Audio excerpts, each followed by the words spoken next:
And we are live. Good evening, everybody. Happy Wednesday. If you are in New York, happy first snow day of the year. I think we've probably got about 6 inches right now, but we're going to push for 8. Here we go. Tonight, we have Grayce Langheine on the show. She is awesome. You are not going to want to miss this. I can already tell we are going to be here and sharing stories, and you're going to get a kick out of this girl. First, I want to thank all of our Patreon supporters and anybody else that has shared a link or given us some love on social media. It really means a lot to us. And stay tuned. Actually, not next week, I'll be talking to Vinny Capadora, local race director. And then the week after, we're going to be having a really special holiday episode, which Grayce will also be involved in. So you won't want to miss that. But so just let me play the intro clip and then we'll kick off the show with Grayce. So also put your questions, comments, anything in the chat box, and I will ask Grayce on the show.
Grayce, welcome to the Trails Collective show. We are so happy to have you. How are you doing?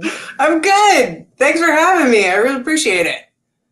So, Grayce Hot Pants, that is the name displayed right now. Can you tell me what that means? Yeah.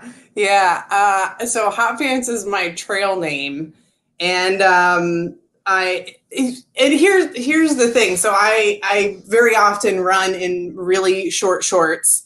And here's the short story is I was running Ragnar, it was a road Ragnar. This is years ago. Which one did you do? I've done several of them. This one was Pennsylvania Ragnar. Okay. I did the Adirondack one. That was fun. Oh, fun. Man, I haven't been up to that one yet. So we're the Hot Mess Express. and I'm running along in these very short shorts, and any shorts that I wear, because I've got a large caboose, any shorts that I wear are always short. It doesn't matter how I wear them. And so this woman yells at the end, when you get to the end, there's like all these vans going by because they're always going to the finish line. And this woman yells out of the van, she goes, "Woo, Hot Pants." And I didn't, like, it was a compliment. I think she meant it as a compliment. And so that became my trail name. But I like, over time, I kind of, man, it's going to get deep real quick. I kind of tried to embrace it because, long story is, as I was growing up, I was very ashamed of having really large legs. My legs are 26 inches, right? 26-inch legs. Got some power in those. I know, they're huge. I love them. 42-inch hips. And so when I was young, I was really ashamed of my legs, and I thought that I should not wear shorts. So I did not start wearing shorts until about 3 years ago, because I thought it was not appropriate. I should wear capris or pants. And that's terrible. Guns. That's right. That's Ian. And I realized, here's what I found out, like, my legs look awesome. I love my legs. And we should all embrace our legs. And guess what? It's fucking hot out in July in 95-degree heat when you're trying to run, and we should all just be wearing goddamn shorts. So I wear shorts all the time now, and I'll run shirtless even though I got like this beer belly, just to prove that point to other women, because I see other women doing this, and I'm like, stop, don't be uncomfortable. Your legs are beautiful. Wear short shorts. stop wearing a goddamn long sleeve shirt. Take off your shirt. Take off all your clothes now.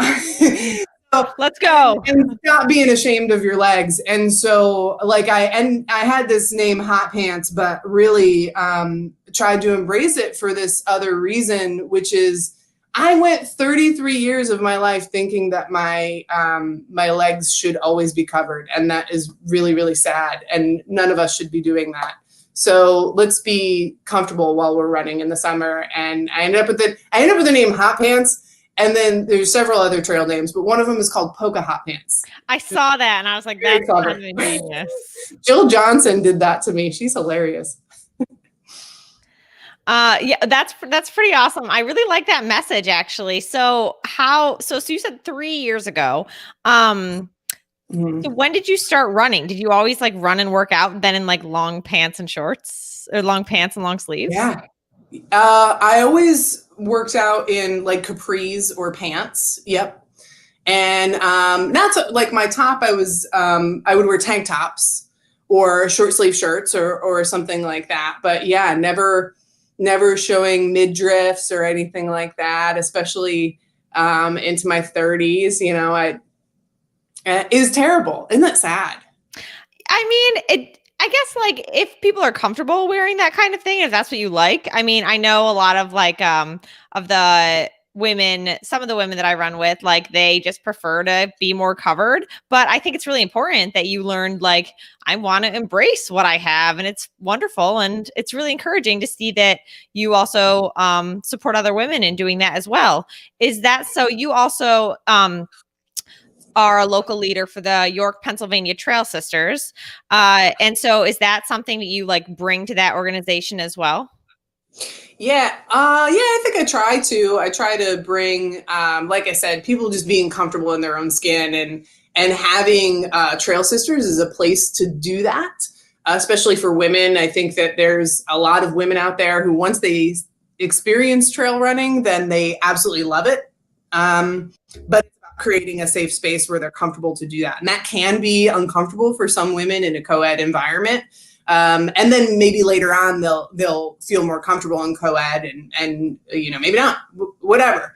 But I think it's great to have that space for women to experiment and experience trail running and see if it's for them, and do that in a way that, you know, we talk about things that are gross to dudes or just don't apply, like periods, and, you know, what do you do with your tampon when you're out on the trails? You know, like those are conversations that women want to have, and how do you balance having 4 kids at home or whatever that is, and still try to train for a 100-miler. So I like having Trail Sisters for that, and also love having the friendships that I've gotten over the years with men in trail running as well. But it's cool to have that. That's a great thing about things like Trails Collective, right? And all these podcasts and all that stuff. Like, you don't have to pick a side. Yeah, I can be a part of Trails Collective, and I can be a part of Trail Sisters, and I can be a part of the York Ridge Runners and all my local groups, and you can be part of all of them. And isn't that cool? And so there's this one space where it's all women who are not just trail running, but also hiking and backpacking. Mm-hmm, mm-hmm. I've learned so much from that website, like stuff that I didn't even know that I need to know how to do. Like the only hiking I do is I walk a mile uphill to my job, but I have like, that hike is great. Like I know how to do it. Yeah. You know, it's funny that you mentioned actually, you know, wearing or not wearing as much clothing. Cause you know, when I was growing up, athletic clothing for women didn't exist. And if it did, it kind of made you feel like crap. I mean, it was like, you know, we got the Rocky sweatsuits. Like that's what I grew up in, or like the old t-shirts, and everything chafed. I would wear like my old basketball shorts. Like for the first like 2 years of running, I wore like my old basketball, like Jordans, you know? And I mean, you're not comfortable in your body, you're chafing everywhere. So, just in the past couple of years, like with brands like Wassell and Rabbit and stuff, just clothing that actually fits women, and not just like women that look like, you know, I don't know, Shalane Flanagan or something, but clothing Right. that fit women that are bigger sizes, or they have just not the like standard hourglass shape. You know, it's so Mhm. important because that also, I know that if I'm looking fresh and fiery out there, I'm going to run fast and I'm going to have a good time. So I completely understand with like, I mean, now that you're embracing what you have and you're wearing this cool stuff, you know, running is also like just much better. Yeah. Yeah. Well, and comfort's half the battle, right? Especially when you're doing really big distances. I mean, if you don't have good shoes, and there are people who, yes, they can get by with some hiking boots and a 50-miler. That is not me, right? I need some stuff that's going to protect my knees because I got big hips. And so it is great seeing these brands out there. Oisel's, I love their products. Rabbit, love their products. And so my first 50K, I love looking at the pictures of this because I'm wearing cotton capris, and I have a cotton shirt, and then I have a cotton red hooded sweatshirt that I had tied around my waist, and then I had a bandana on my head backwards like Prince. I remember it was a small road 5K, and this was. You asked me. I think you might have asked me, and I didn't answer you. How long I've been running for about 6 years. I grew up very athletic, but I was a competitive dancer. Oh, okay. Different. Didn't get into running until in my 30s. So I'm in this 5K like 6 years ago, and it was a terrible experience. I loved it. I absolutely loved it. I remember at the beginning of the race, somebody had said, this guy was talking to somebody else, and he said loud enough for me to hear, look at that bandana. Is that supposed to make you fast? Yeah. So that was my first experience with a 5K. It was people making fun of how I was dressed. And, you can only take experiences like that and learn from them. So what do I learn from that? Well, I can learn from that. Well, when I see somebody who's at a race and they're wearing very beginner looking clothing or shoes or whatever that is, I might reach out to that person and introduce myself and, hey, are you new to this? And maybe that's just what they're fucking comfortable in. I don't know. But maybe it is somebody who's newer, and I can help them or give them some suggestions or whatever. Maybe we just hang out and we can talk about whatever. We can talk about beer or something like that. So that was my first experience with clothing. And then I've learned over time. I think when you first get into running, at least for me, I was like, I don't need all that fancy shit. And then I learned all that fancy shit keeps you comfortable, right? And True. so now I love gear, and I'm a total nerd about the sport anyway. It's terrible. Yeah. So from that first 5K, that could have completely turned you off, but Yeah. it didn't. So what drove you to keep coming back? Yeah, I really like the feeling of finishing. It was something that in my head, I could never do a 5K. That's not something that people like me do. And but What do you mean, people like you? Dancers? Or like you just not consider yourself athletic? Yeah, people who there are people out there in the world, and I think probably my definition comes from like high school, right? So there was a high school cross country and track team, and they were super fit. And I had a really good friend who was she was phenomenal in track and cross country, and we were like the smart kids. And so I was also a smart kid, so we got along really well. But she was into track and cross country and very slender build and everything. And I was when I was younger, I was in gymnastics and dance, and I always had a muscular build. And it was like, well, if you have a muscular build, like that's not for you. You go do powerlifting and go do gymnastics and those types of things. That's just what you're born with, right? Which is completely not true. We could all, lots of different body types do really, really well at running. And so that's what was this preconceived notion in my head was of what a runner should look like. And totally untrue. But again, so I take that and say, wow, if I can do a 5K, then lots of people can do 5Ks. And if it makes me feel good, then maybe it'll make somebody else feel good. And how can I try to help make them feel good about themselves? And so, well, yeah, but a 5K isn't a 50K, which is not like 100K, which is not your 100-miler. So, yeah. I mean, anyone could do a 5K, but I mean, where did the like 50K, 100K stuff start coming in? Yeah, sure. Pretty early on, I come from hiking. I've always loved being in the woods. I've always said there's two kinds of ultra runners, right? There's ultra runners who used to be road runners, and ultra runners who used to be hikers. Yeah. And the two can learn a lot from each other. Yeah, but the hikers are cooler. Like, we're lame. You guys are cool. The hikers, I think we have better sense of style. No, I'm just kidding. I don't know. I think there's things that both groups can learn from each other. Absolutely. And I think that coming from hiking, I was always really, really comfortable in the woods. I'm comfortable with where to go and how to keep myself safe and how to be outside for 8 hours. That was never the thing that was a concern for me, right? I wasn't concerned about tripping on rocks or roots or anything, very comfortable on the terrain. I just didn't know that trail running existed as a thing.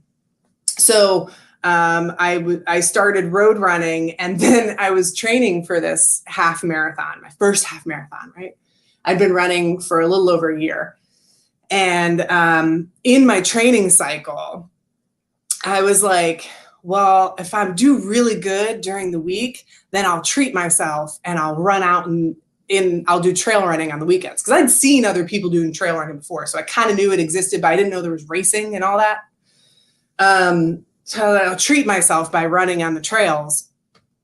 And then I was like, why don't I just trail run all the time? Why don't I just skip the road running part if that's what I enjoy? And there's absolutely nothing wrong with road running. It's about what you personally enjoy. And some people really enjoy track running or whatever that is. And I really just love being out in the woods. And then I had read the book Wild by Cheryl Strayed, and this book, she had a background of being in the woods, but she was just like, fuck it, I'm going to go hike the Pacific Crest Trail and quit my job and just go see what happens.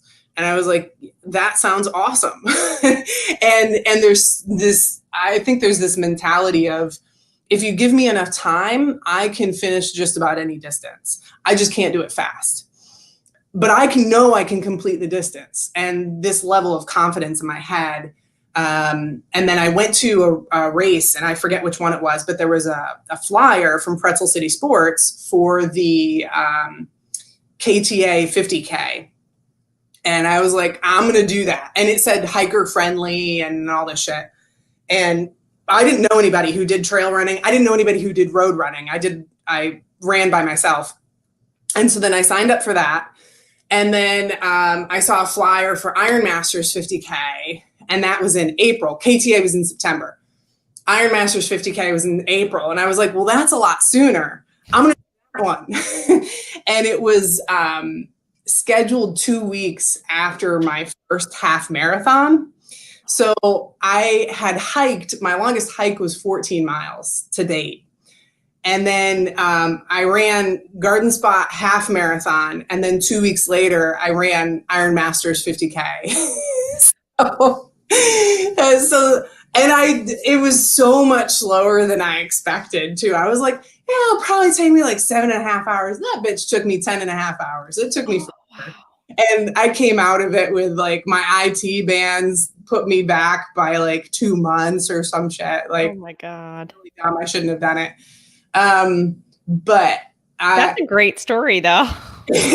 So, and like the story of a lot of ultra runners, right? But there was some level of excitement about, I'm going to be in the woods for a really long time.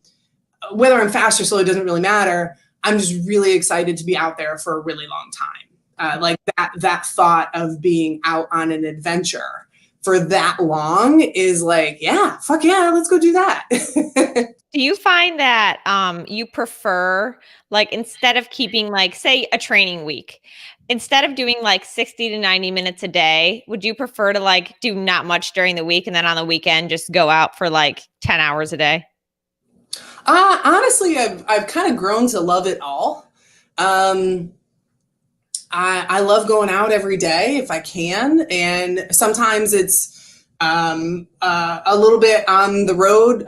My good friend Jess, she lives real close to me, and we'll go out and we'll do some road running together. But we chat, we have fun, and we catch up on each other's lives. Or I live really close to some great trails, like 10 minutes away.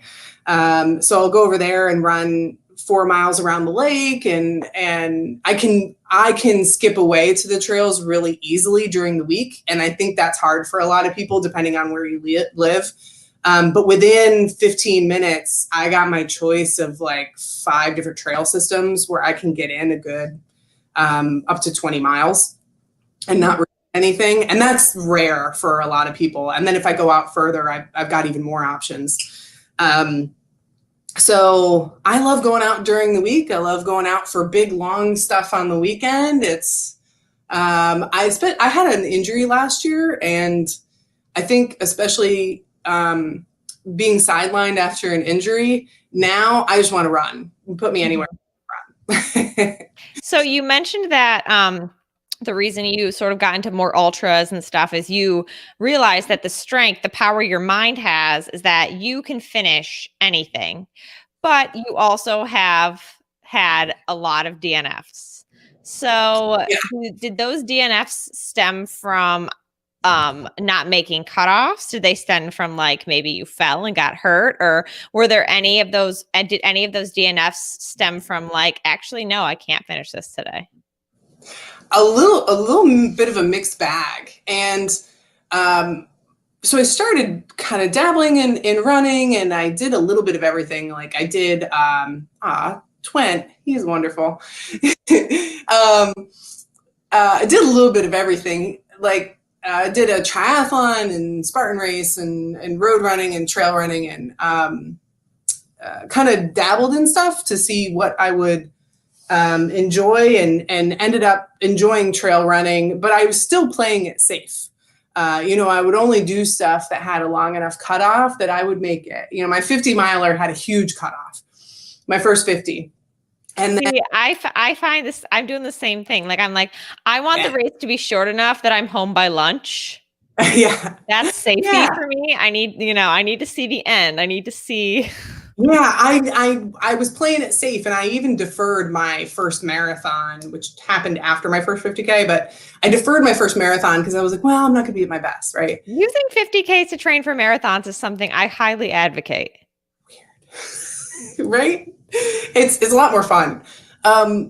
So I did that, and then I heard Lazarus Lake say, if you've never DNF'd, then you don't know what your limits are. And I'm like, shit, I should probably work on that. Probably DNF.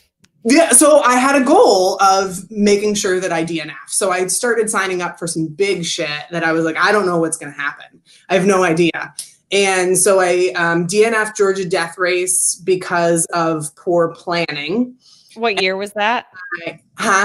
What year was that? 2019. Okay. Yeah. We'll come back to that. Yeah. Last year, but it was the spring. And then I DNF'd World's End 100K because I missed. That was a shit show. Oh my God. That was the 2019 World. What happened? I talked to the winner, Wesley. He's wonderful. But no, what happened with you? Well, the weather was terrible. That was the year that there were like lightning balls, and I ran in hail. It was terrible. But yeah, I missed cutoff. So I got to mile 50 when I missed cutoff. And have you ever been to a race where like you have to like go into cover because of weather? I heard that happens at some of those races like Ouray and like Hard Rock. Like they're like, please runners, please get into a shelter right now because there is like inclement weather that could kill you. Have you ever had that experience? No, and I don't really understand that. Like, where the fuck are you gonna go? Like, when it started hailing, I remember non-runners asking me, like, "So what did you do? Did you have?" I'm like, "Well, what are you gonna do? Stand there and say like, somebody come get me? Like, you just keep going, you know?" Well, at 1 year it hurt. They had like a missile crisis. They held people, yeah. They held That's some scary shit. when Like they that's a got book. me. Like Yeah, but they out on the course, they didn't know. That was crazy. that's true. I mean now they gotta like fly drones to go get the runner, you know. Like soon I have this vision that like they're eventually just gonna each runner, like or the elite runners in the beginning, they're gonna have like a little drone following them the whole time. That would I be think that's awesome. coming. I will fly one of those. Yes. But anyway, keep going. Sorry. Yeah. So I DNF World 100K because of time. So at that point, I had, I didn't know it, but I had a partial tear of my hamstring tendon. And I couldn't push past it. It hurt so bad. My pace was terrible. Mhm. And I DNF'd Eastern States and really tried to push through, again, this same injury and trying to learn lessons from the past and move a little faster. I moved faster and ended up fucking up my knee. Hiding underneath a rock at Hard Rock. Man, that's insane. So DNF'd Eastern States, and then I actually took some time off to take care of my injury. So a little Eastern States, I took myself out, and that was like, okay, I've finally gotten to the point where I DNF'd because I chose to DNF, and I felt like that was a true DNF. It wasn't just for time or poor planning. It was like I decided I'm done today. It hurts too bad. So yeah, I had a lot of DNFs last year. I mean, we all do, and I think it's important to talk about it. I mean, I know I've had like some of my like I've had a couple DNFs, and they're like one of them I am like happy it's there because it reminds me that like I can never have a chip on my shoulder because the only Yeah. reason I signed up for it was because How I felt did like I had you something DNF to for prove. then? Because you're What? fucking fast as shit. So how did Well, it wasn't it for was a time? 50-miler that I signed up for, and I hadn't been training that much, but I felt like I had something to prove. And I got to mile 40, and then my legs started seizing, and it was really cold. And yeah, I was done. But I really like having that on my like just remembering it because then it's like if you're signing up for a race because you have something to prove or you have like a chip on your shoulder or you want to stay relevant, do not go to that race. Like I need to have a good reason to race. Yeah. But it's such a learning experience, you know, going out there and I think it's in trail running. That's one of the cool things about it is the first question isn't like, okay, what's your 5K pace? It's, what have you learned? Have you DNF'd? Have you crewed? Have you paced? Have you race directed? There's so many aspects of it, and there's so much to learn from it. It's a cool sport, man. Mm-hmm. I like popping in and out of trails and roads because, once you get burnout with like after a while, getting burnout with looking at your pace on the road, you're just like, I need to go someplace where it doesn't matter. Yeah. I love the trails mostly, but I enjoy road because I have a lot of friends who road run and I love those people. Definitely road run for them. And it is a challenge. Like, it's like, oh shit, I actually have to push on this. That's good for me because I tend to not push myself. I'll just kick back in the back of the pack and cheer everybody else on, and I'm with that.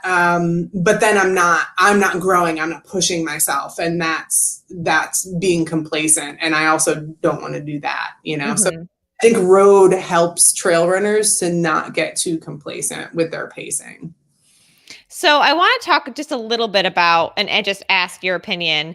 You went to the Georgia Death Race in 2019. This is before all of the unfortunate things came out about the race director. When you were there, you're a race director yourself. Yeah. When you were there, were there things that you were just like, I'm not going to do this at my race, or like, this feels kind of weird to me, Yeah, I didn't get that. I'm not fishing for anything. Like if nothing happened, that's great. Yeah. It was honestly by the time, and there was a lot of hubbub about Sean Blanton and everything. And by the time we got to Georgia Death Race, people, and I was curious myself because I followed the whole story very closely. Like I watched all the posts, I listened to all the podcasts that were related to it and everybody who was involved. It was fascinating, and I have my own opinions on it, but I was interested, like, how is this shit gonna go down? And honestly, more people were concerned about COVID than anything else. There really, there was definitely a smaller group size, and I think that honestly, it's hard to say whether it affected his signups because I think COVID affected signups, especially. Well, he's not still the RD, right? Huh? He's not still the RD. Oh yeah, yeah. Wait, the one you just did a month ago? Yeah. Oh my. Okay, I thought he was like kicked out of Dodge. No. Oh, that's interesting. Oh, okay. No, he has a couple of people. He has like people on his staff who help him a lot. And so I think his staff did a lot of the legwork, as you know, they do in all of his races. Like even in 2019, they did. But he was there and did his same speech that he does at the beginning. You know, we are here to have fun and all that shit. And, and it felt mostly like the same race. Like I said, there were some changes because of COVID. But other than that, nobody mentioned it. I didn't hear anything about it. I wonder, the only thing that I thought was interesting was that there were a lot of people running it from Florida. And I think they may have run the Florida 120. There just seemed to be not as many people traveling. But then again, that could be COVID too. And it was Georgia, and Georgia was known for not having as many restrictions, which some people were sketchy about. And it happened the weekend of, like, that was the week of the election. Yeah. And Georgia was one of the states that was a swing state. And it was Pennsylvania. And I'm what a time to be there. I know. So it was, I came into one of the aid stations and Jess is like, by the way, Biden won. And I'm like, oh, okay. So I found out during Georgia Death Race. Yeah. Well, cool. I mean, well, I don't want to, talk too much about like the controversy or anything, because I want to hear about the race. I mean, you DNF'd in 2019, got 10th in 2020.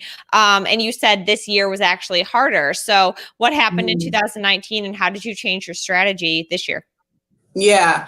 So 2019, I went into it feeling pretty confident. I knew that I would be in the back of the pack. Like if I was going to finish it, I would be one of the last finishers. Again, totally okay with that.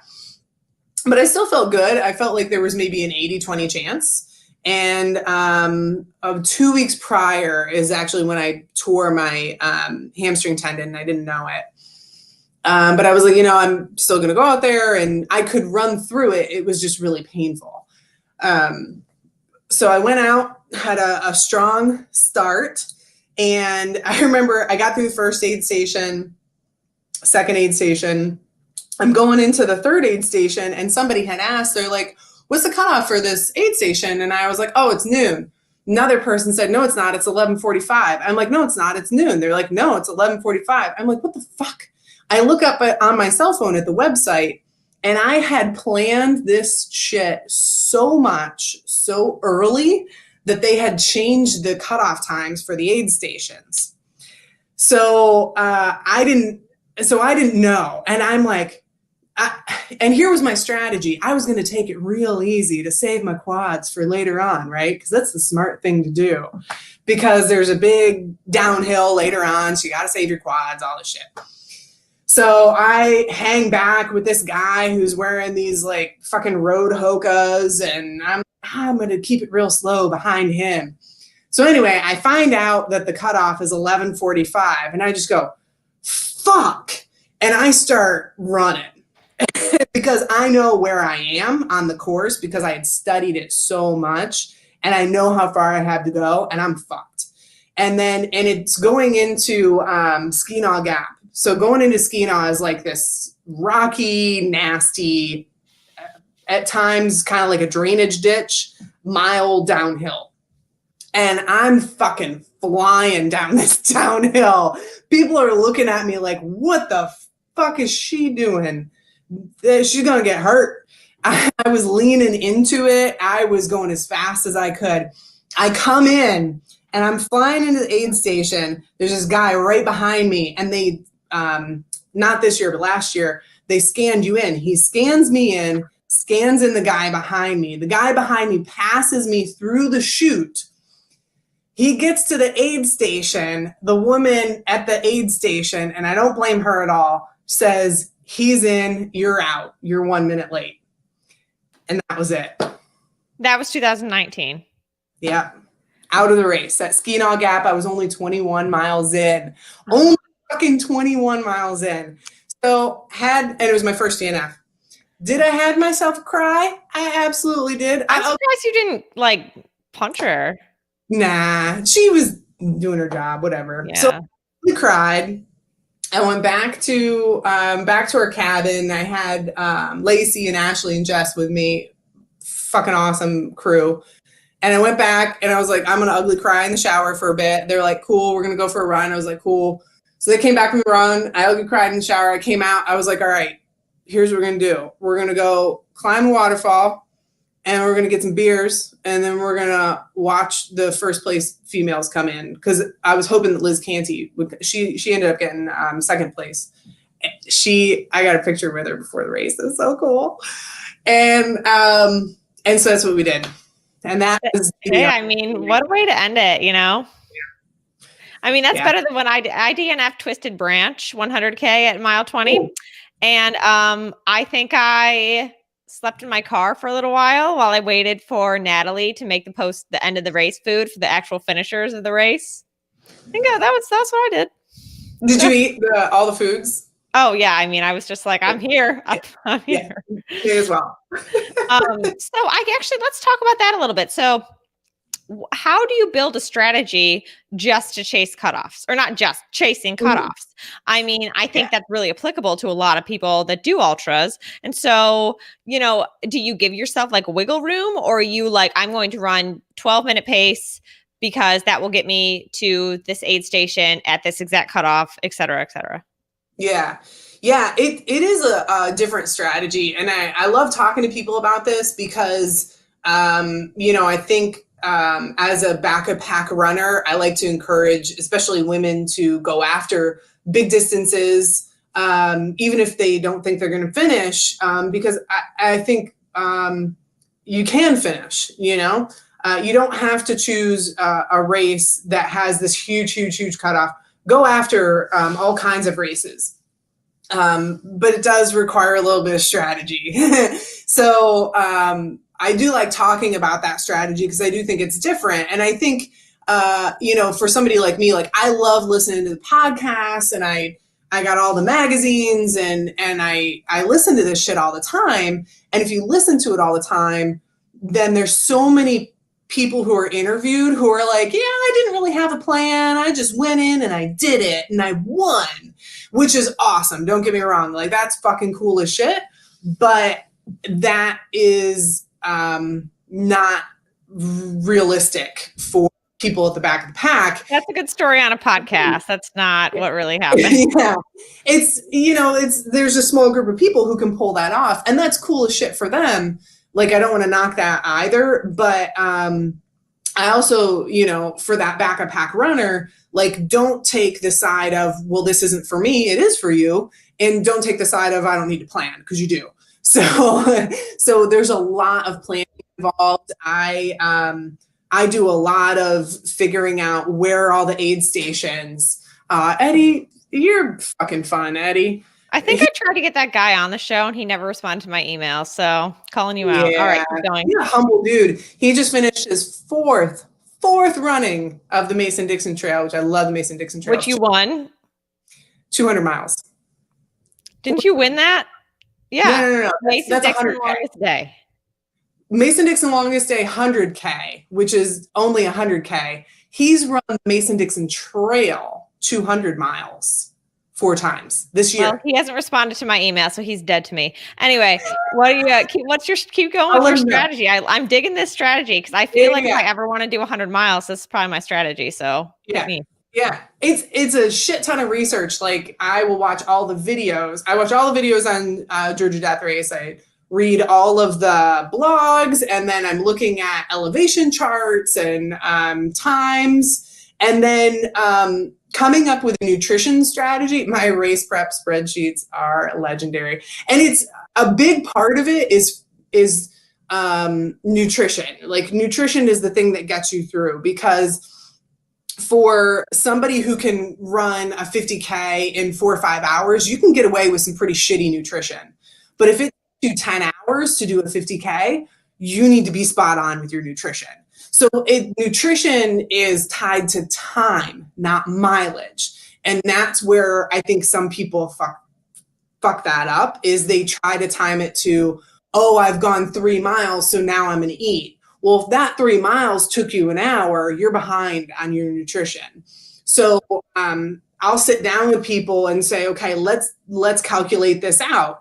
Okay, so you're doing a 50 miler or 100K, and you're only eating 100 calories an hour, and it's going to take you 12 hours to finish this. Well, in 12 hours, you just consume 1,200 calories. You need 2,000 calories to sustain yourself just for the day, for sitting around on the fucking couch.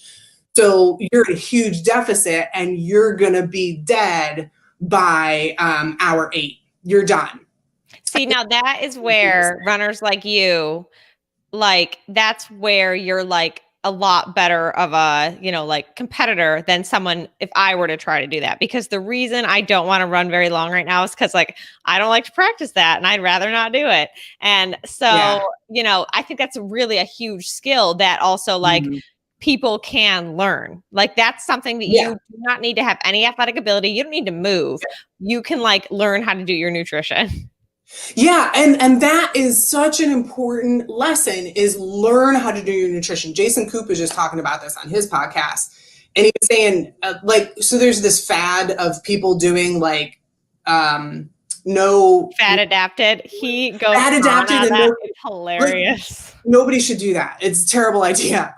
So so his saying was, like, instead of trying to see how long you can go without eating, you should be training your stomach to manage nutrition and to be okay with calories. And, you have tons of energy. So the few times where it has happened, I forget the gentleman's name who did do a treadmill 100-miler, and he did it with he did it with just electrolyte tablets and shit like that. But even he said, I could have done that a ton faster if I had had nutrition. I just did it to see if I could do it. So study after study after study says, yes, there's a couple of people who can do it. Jeff Browning can do it, right? But study after study shows that there's this many people who can do it. None of them are women, by the way. And for all these other people, if you can manage it, you're still not at your top performance. Your top performance is when you're taking in carbs and electrolytes and sugar. So go have a fucking pizza and, and some grilled. And I mean, it makes the race a lot more enjoyable too. There are many aid stations where I've been like, I just got to get there, and then I can have a brownie. Yeah. It's good motivation, So, so I think that especially for back of pack runners, to not think that, oh, I have to be a serious runner, a super fast runner before I start planning nutrition. No. It's the opposite. Because you're a back of pack runner, you need to think about nutrition more seriously. You need to think about lubing more seriously. All of these things affect you more because you're out there longer. Yeah. So there's less planning sometimes happens at the back of the pack when actually more planning should happen. So when I'm at the back of the pack, I see a few different types of people. I see people like me who've been, who are just, that's just my pace. And then I see people who are injured and people who went out way too fucking fast and don't know what they're doing. And I used to be one of those people, so that's okay too. So that's my advice to back of pack runners, is like all of these things, the gear and the nutrition and the getting a coach. Right. I started coaching with Eric Kosak, idiot runner. Yeah, he's going to get me my first buckle. I mean, to be honest, the strategy you just told me, like you could sell that, like just how to like finish an ultra marathon, I mean, that's it was funny. We did my friend Amelia and I did the quarantine backyard ultra back in March or April, and after we had a hard stop after 10 hours, but like that was 40 miles, and then I just remember thinking, like, sitting in the chair after that, like, that's actually a really good strategy. If somebody wants to finish their first 50K, they just run 4 miles every hour, and like then they walk a little. Like, that's such a good strategy. And then my other friend Laura, like my precious friend Laura, she just goes, Ellie, that is how people do it. They don't run the whole time. Like some people do, right? And it depends so much on the course. And I think it's more about finding a course that plays to your strengths or plays to something that you enjoy. Like the thing that I hate seeing the most is people who hate it. Like they're not enjoying the race, or they feel like shit at the end, or whatever that is. Like, go find a race that you love or that has an awesome crowd. Trent Swanson, he was on here. He has some of the best races. And I tell him all the time, I say, I hate your fucking course. It's a shitty course. I just like people. It's not a shit course. It's actually a cool course. But he has like no elevation, and I hate that. Oh, it sounds perfect for me. Trent, I'll come. Oh, God. It is so much fucking fun. Swiss Island cakes? I forget what they're called. But they're like, he has cake at the aid station. Oh, yes. And this is the kind of race that you want to find as a beginner, and whose ever race it is. There's a lot of great race directors out there. But everybody stays for the last finisher, and they all cheer on the last finisher. And it's a circle of like 200 people waiting for the last fucking finisher. It's awesome. But like, that's the kind of experience you want to have in an ultra race, is something that you love and enjoy. Whether there's 2 people at the finish or 200, you want to feel good about it at the end. And you're going to feel like shit if you don't eat the whole time. Or yeah, more like shit. I mean, if you insist on having an 8-minute pace, no matter what the terrain is, right? If you get these things stuck in your head. So understand what you're getting yourself into, and then dress appropriately and fuel appropriately and all those things. So you mentioned getting a coach. A couple years ago, you were in an Outside Online article titled "Could a Bot Be Your Next Coach?" Like an AI bot. So yeah. I just reread that again before we got on this call, and I want to ask, this was back in like 2014, I think. Mm-hmm. And so where were you in your athletic life at that point, and what made you seek like an AI coach, and how did it go?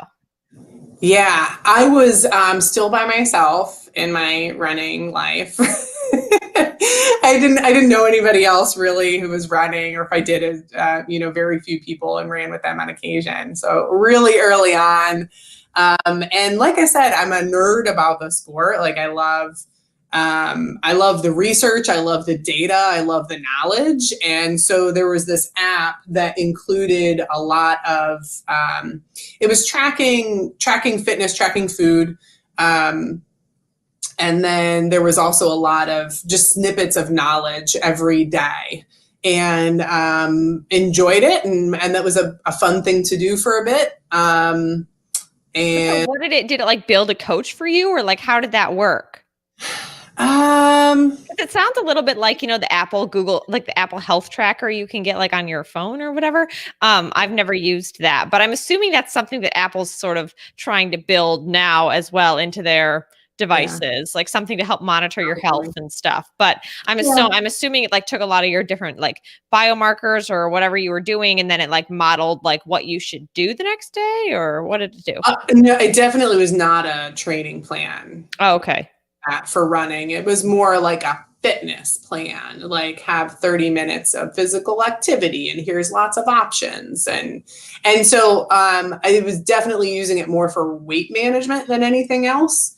I love my pizza and beer, and it gets to me. So, and I have to balance those days. And Well, I was thinking about this when you were talking about your nutrition strategy, and I think that one holdup that some runners might have is a lot of people get into the sport for fitness and like for weight management, and that's wonderful. Like I think however it gets you into the sport, great, because then eventually you'll find all the cool people like us that are there. But I think that's also something that when they're doing these races, it's like, well, I sort of started running because then I was able to like manage my weight. And if I eat while I'm running, that sort of takes that out of it. So how did you switch your mindset from going towards like a more of a weight management approach to like performance approach? Yeah, I think at some point I just enjoyed it. And there was these things all come, I think, together where there's this combination of, I certainly got into running at the beginning to lose weight, like a lot of, plenty of people do that. They get into a 5K to lose weight. I had quit smoking and gained a lot of weight when I had quit smoking. And so that's why I started running. And then so I go on this journey of trying to lose weight, and then that morphs into finding running, and then I find trail running, and then I find all the fucking cool ass people in trail running, and then somewhere in there I get confidence and I start wearing short shorts, and then like things happen and now I don't give a shit about my weight anymore. And I shouldn't say I don't give a shit. I think I'm still trying to manage some things for injury prevention, but certainly not for my looks. It's not about, oh my goodness, I'm so fat, I'm hideous. Like, I'm not hideous, right? I'm not fat, right? I this is the shape that I am, and people come in different shapes, and that's fine. So I'm more trying to be more health conscious and get in the nutrients that my body needs to be comfortable, and also occasionally give my taste buds the foods that it wants. But yeah, it started that way for me, and I think it's this progression, and doesn't, it doesn't always go like this, or there isn't always a moment that, oh, all of a sudden, like, I don't care about that anymore. It's, it's a constant battle of, oh, well, I'm actually, no, I'm okay with how I look. It's like a scale of importance, I think, running for performance and for enjoyment is more fun for you to focus on now rather than running as like a weight management tool. Right. And that's exactly what it is. It's training for performance. And so there's products out there that, oh, you lose weight and all that. And I'm like, yeah, I'm really not interested in that. How do I improve my performance and work on injury prevention? Because that's what I'm more interested in. And I think that's where, there are apps and things out there that help people who are into something else, and then people who are really into trail running and performance, and they want to have big goals. Maybe they want to do their first 50K or their first 100K or their first 200-miler. And you have to go into that, I think, with a very different mindset and different expectation about what's going to happen with your weight and eat for very different reasons. Mm-hmm. And I think that the more laser focused you are on your goal, the more those other things just don't matter. Mm-hmm. That's really important. I'm glad you said that. So, you said you DNF'd Eastern States, which would have been your first 100-miler.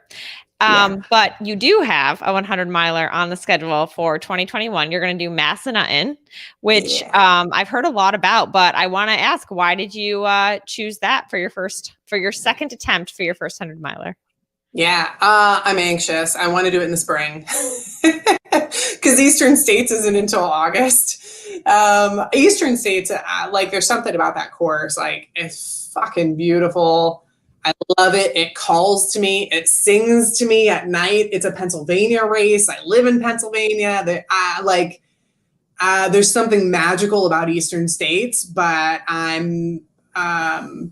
really want to belt buckle that bad. So I was looking for something that had that was a tad bit easier than Eastern States, so a little bit more realistic for me to finish.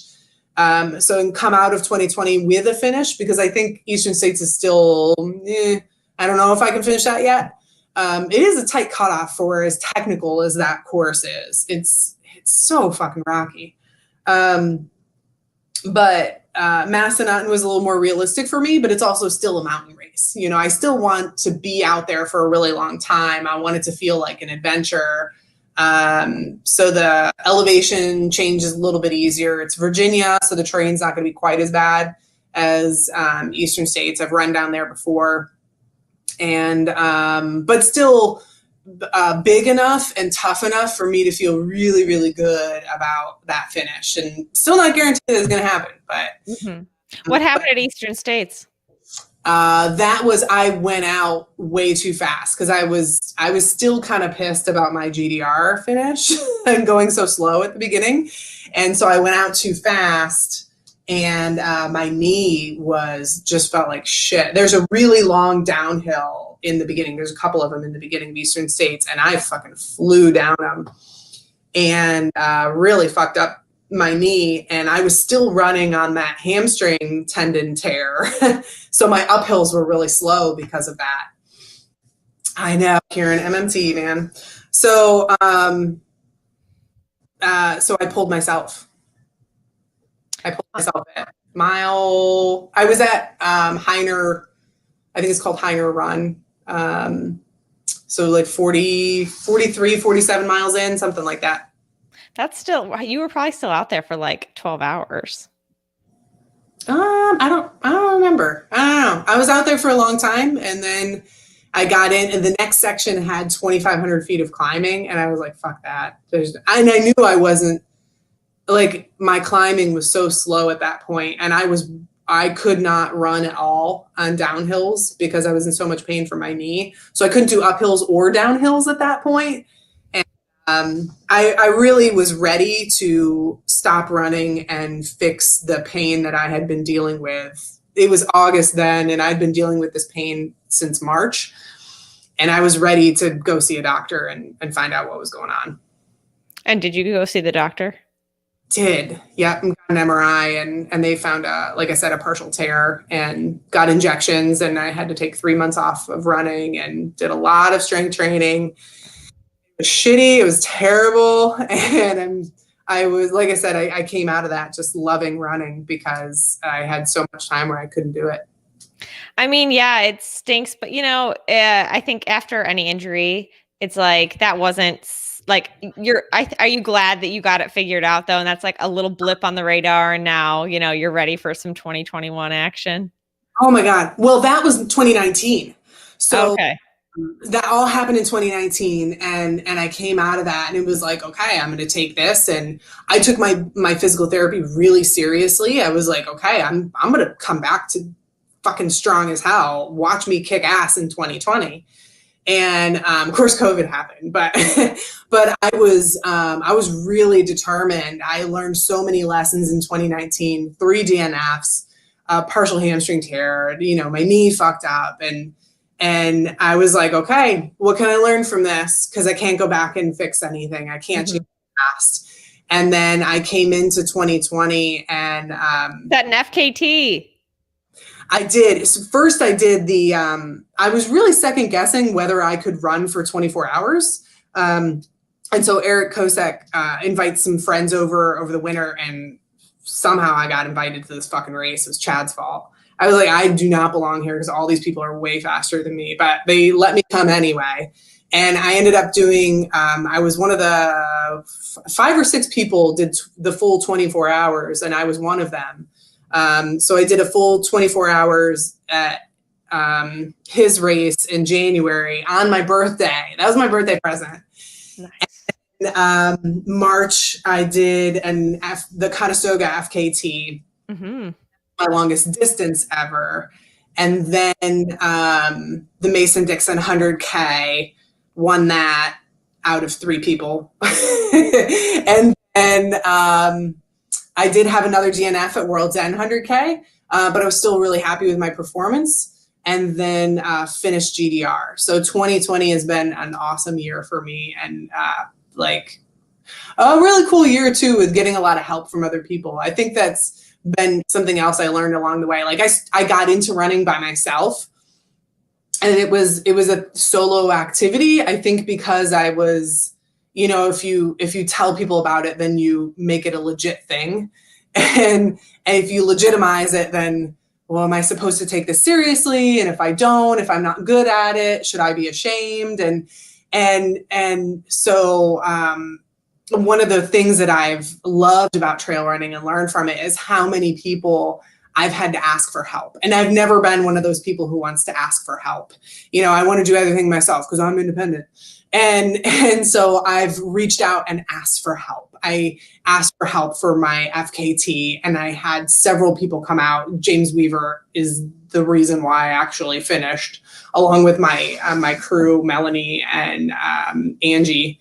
But I've had to ask people for help, and then they do. Like, there's so many people out there who want to help, and we're so afraid to not ask for it. And that's just a beautiful thing that trail running teaches you, is that you're not in this alone. By the way, we're here to help you. And that's what the aid station's about, and pacers and crew and coaches and the Trails Collective and YouTube channels and podcasts.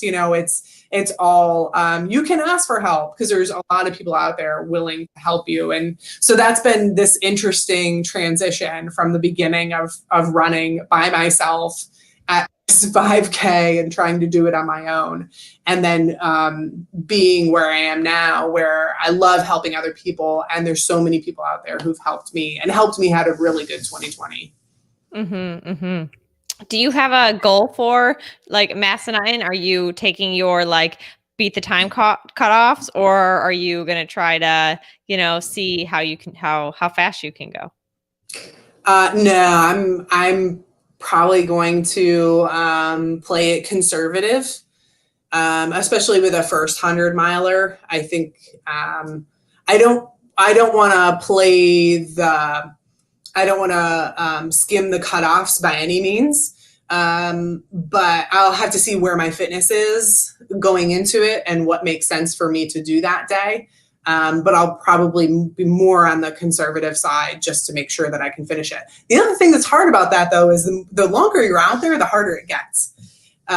So it's this tricky balance of not trying to go too fast and then not trying to be out there days either. Mm-hmm. Yeah. Well, your strategy sounds like the one way I would ever finish 100-miler. So I'm going to come to you when I decide to do my first one. Yeah. But since you are really good with your nutrition strategy, I'd like to play a game at the end of every show. And so if I remember, are you ready to play? You will pass. I know. Yeah. Let's do it. All right. It's called Ideal Aid Station. So you're coming to mile 40 Eastern States. You need something to pick you up because you got 60 miles left and you will finish this year. So this is like the perfect aid station of what you need. All right. So you're coming to the table. Favorite sweet snack? Oh, donuts. Oh, I haven't heard that before, but I like that. Favorite salty snack? Bacon. But okay, back to the donuts. What donut? Like the powder, or like what kind of donut? Like pink frosting donut. Rainbow sprinkles? With sprinkles. Yes. Absolutely. Also, what did I have? I had something at World's End. I don't remember. At the end of the world, I hope it was good. If Trish is on, she would remember what it was. Yeah, Trish, what is World's End? What does she have? What did I have at World's End? And we were yelling. I was yelling when I came into the aid station. Cannolis. Cannoli. Oh, Cannolis. Okay. I've had a cannoli donut before. That was insane. Yeah, there were these cannolis I had bought. Yeah. Oh, candy corn. That's another one. Oh, you like candy corn? Yeah. Okay, I like the pumpkins. I don't like the candy corn, not as much, but the pumpkins, if you can get me like a thing of those. I had a little bag of pumpkins, and I would come into the aid station. They'd give me a bag of pumpkins and a bag of bacon. And then they also had cannolis that came up from the I do love pickle juice. Lacey's right. Pickles and pickle juice. They saved me at Eastern States. So I came up to the Big View High Knob. I came up to High Knob at World's End, and they're like, Jill, she's like, what do you need? And I yelled, cannolis. And there's this really big group of motorcyclists who were up there because you can drive up to High Knob. And they just kind of looked at me and they looked back. And then I went over to Trish, and I was over with her.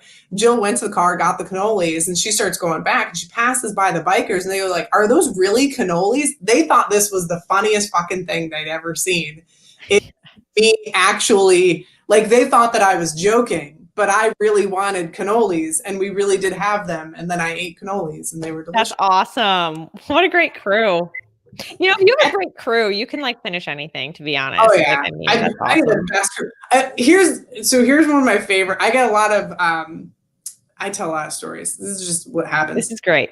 Yeah. So I have a lot of crew who are in the, they're healthcare workers on the fucking front lines right now. Bless their little hearts.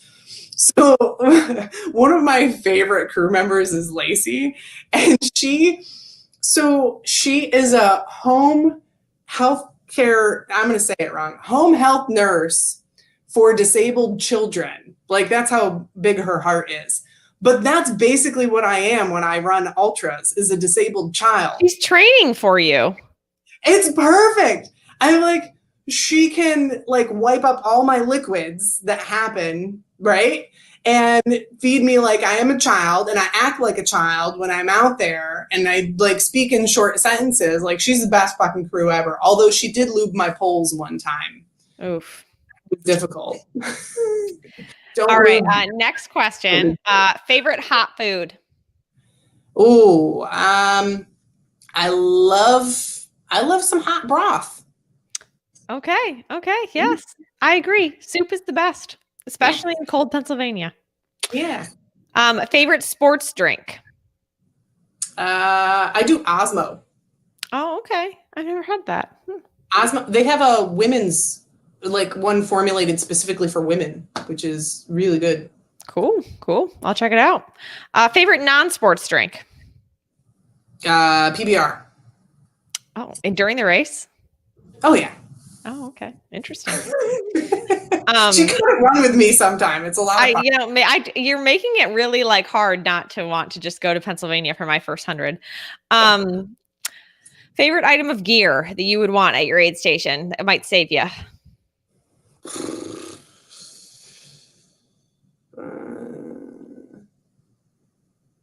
Boy, I don't know. Gear. How about gloves? Yes. My gloves are my favorite thing. My hands get cold. Yeah. Do you have poor circulation too? Yeah. Yep. Oh, that's worst. All right. Last question. You can have anybody, it can't be Trish or Lacey, meet you at your aid station, a celebrity, somebody that, like, if you saw them, that they would just make your race so much better. And even if they were able to run a few miles with you, who would it be? Oh man, it'd probably be, there's so many. I have so many girl crushes. It's definitely going to be a lady runner. Probably Maggie Gutierrez. Oh yeah, good choice. The queen. That's why I'm rocking the backwards hat. Partially for you, because I'm rocking. Thank you. I know you rock the backwards hat too, but that's also my Maggie look. So I'm gonna go with Maggie Gutierrez, although I have a lot of lady crushes out there. Rhoda Smoker, Becky Kosak, Lee Connor. I want to meet Lee Connor. I've never met her. She's that? Should I know that? She's a Midwestern runner. Okay. I was like, should I get her on my show? Like, she comments a lot on Trail and Ultra Runners, the ladies only group. And I've had like really long conversations with her that were phenomenal. Like, great. Shit. Yeah. I definitely will look them up. We'll keep our email thread going back and forth. I feel like this is a good thing for us. Mm-hmm. Well, Grayce, thank you so much for coming on the show. Can you just give people a place where they can find you online, some social media handles or Facebook groups? Yeah, I'm in all the Facebook groups. And Instagram at Running Graceful, spelled Grayce FUL. And I'm on Trails Collective. You can always find me on Trails Collective, man. Yeah. I'm down there all the time. Plug our own Facebook page and Trail Sisters of Pennsylvania. Yeah, that too. Great. Well, thank you, Grayce, for coming on the show. And I will talk to you on the interwebs. Awesome. Thank you so much for having me. Bye. And that'll do it for our show tonight. Thank you to Grayce for coming on. What a bundle of energy. We need to get her up here to do some of our Ithaca races. And thanks again to everybody for watching. Thank you to everybody who commented. And don't forget to schedule 2.5 hours from 7:30 to 10 on New Year's Eve for our holiday show. We've got a lot of good stuff coming for you. And Grayce will be back. Have a good night, everybody, and stay safe.